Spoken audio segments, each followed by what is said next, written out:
Fala, mercado financeiro, tudo bem com vocês? Seja bem-vindo a mais um F Café.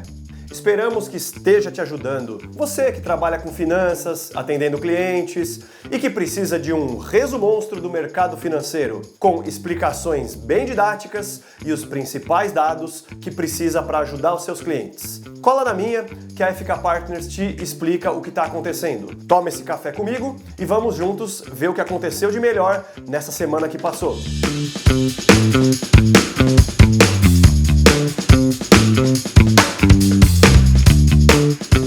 Sabe aquele seu tio que tem todo o seu dinheiro na poupança? Você vivia tirando sarro dele, né? Agora, você não vai mais almoçar com esse tio por enquanto. Ele te liga, você não atende e etc. Não é verdade? Quem viu semana passada deu razão para aquele tio chato. A bolsa caiu tanto, mas tanto, que teve cliente que me ligou e perguntou o que eu estava comprando. Eu tive vontade de responder hipoglós. A bolsa fechou semana passada a 97.900 pontos. Na quinta agora, ela chegou a cair para 72 mil pontos. Dá quase 30% de queda em 4 dias. A bolsa brasileira perdeu em valor um Itaú Unibanco inteiro. Aquele índice que mede medo dos investidores, lembra? O VIX, ele bateu 77,47 pontos, sendo que o considerado normal é 30 pontos. A pergunta que fica no ar agora é: será que a bolsa se recupera? Será que ela cai mais para 60 mil pontos? Quando é a hora certa de entrar na bolsa? Tá certo que muito dessa queda tem a ver com o coronavírus, com medo, de que os governos não estão dando conta do aumento dos casos, mas não é só isso. Agora, o medo mais importante tem fundamento. Chama-se petróleo. No sábado, dia 7 de março, a OPEP se reuniu. OPEP são os países que produzem 70% do petróleo do mundo inteiro. Eles combinam de produzir mais ou menos petróleo para regular a oferta mundial e manter o preço do petróleo sempre alto. Pois bem, o que aconteceu?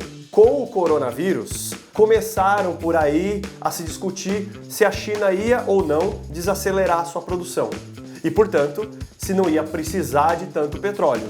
A Arábia Saudita sugeriu que eles deviam cortar a produção para manter o preço alto.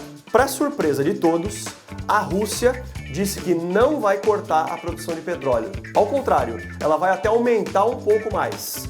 E essa briga entre eles fez o preço do barril do petróleo cair de 42 dólares para 32 dólares. 10 dólares em um fim de semana. Como o petróleo é importante para várias indústrias ao redor do mundo, o mercado panicou. Com o petróleo a 32 dólares, não compensa para muitas empresas, inclusive a Petrobras, furar o fundo do oceano para tirar petróleo de lá. É preju na certa. O mesmo vale para quem está na cadeia do petróleo, tipo Braskem e muitas outras. Então, na semana passada, em 3 dias, nós tivemos o chamado Circuit Breaker. Basicamente, Circuit Breaker é quando a bolsa para de funcionar e suspende as negociações porque o mercado caiu tanto em tão pouco tempo. E sendo que na quinta-feira, dia 12 de março, teve 2 Circuit Breakers no mesmo dia.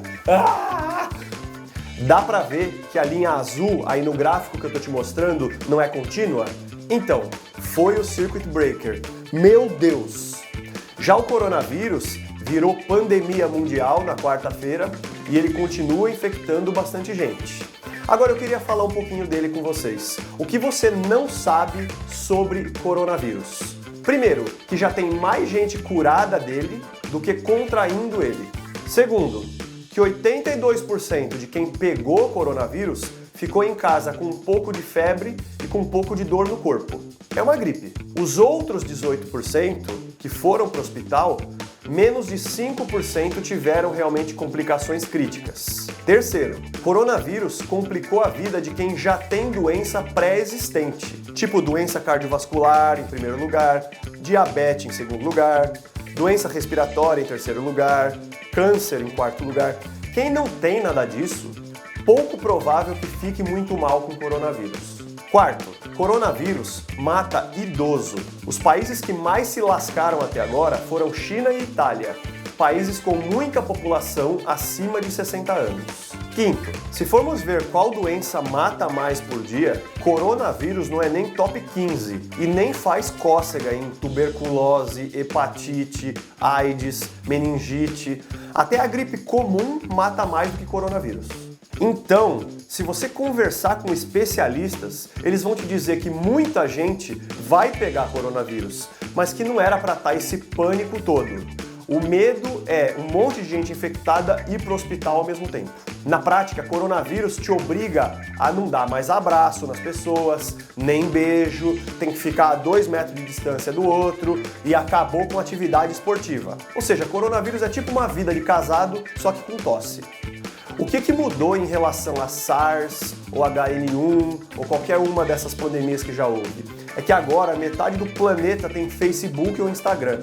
Então essa disseminação e até o medo exponencializam muito mais rápido. Para o seu cliente, o que você vai dizer? Pode dizer que nós estamos com altíssima volatilidade, sobe e desce muito, e na crise tem quem chora e tem quem vende lenço. Alguns fundos já faliram na semana passada, porque eles sofreram chamada de margem na bolsa e eles não tinham caixa para pagar por essa chamada de margem. Então, faliu. Só que teve outros que estavam com muito dinheiro em caixa e agora que a bolsa derreteu, eles foram às compras. É importante seu cliente manter uma reserva de liquidez. Não põe tudo que tem na bolsa, mas fica com uma grana parada esperando a oportunidade. Se a bolsa derrete, você tem outras fontes de onde pegar. Ou você pode pegar esse dinheiro e colocar na bolsa agora que ela está muito barata. O dólar também. O dólar piorou muito e semana passada, pela primeira vez na história, passou de R$5. O risco Brasil, que estava na casa de 130 pontos até o carnaval, agora está em 309 pontos. Então, nosso conceito de finanças do dia é o swap cambial reverso. Você deve ter ouvido muito na semana passada que o Banco Central vendeu contratos de swap cambial para tentar reverter a alta do dólar.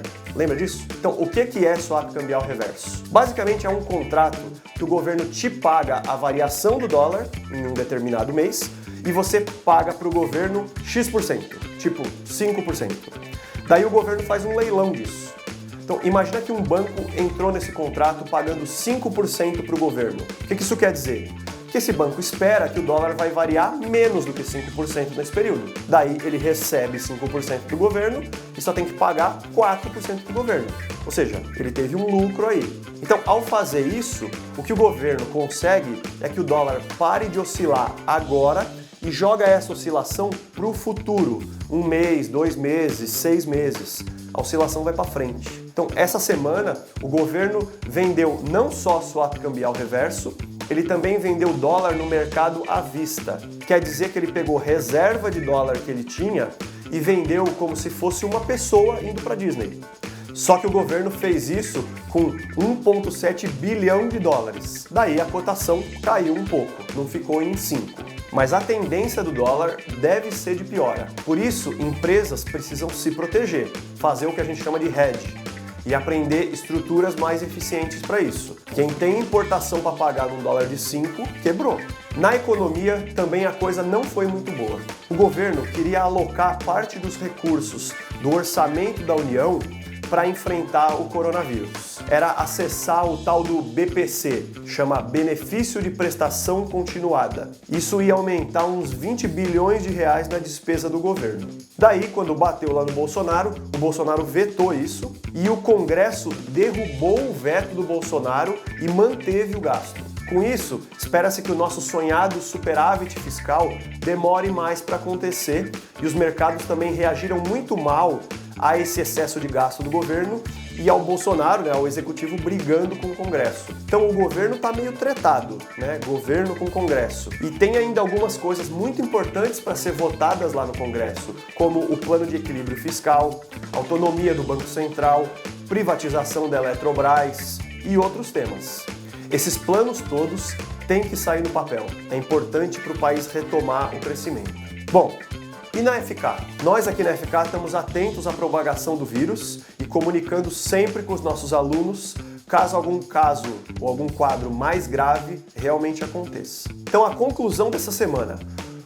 Respira fundo. O mundo tá uma zona, vai ficar todo mundo de quarentena em casa e sem esporte para assistir. Eu acho que daqui 9 meses vai ter um monte de nascimentos aí no mundo. A gente nem sabe, né? Imagina se um monte de gente nascer, a gente pode chamar essa nova geração de Coronials. Gente, obrigado pelo café, vamos investir, mas sempre com conhecimento. Um abraço e uma boa semana.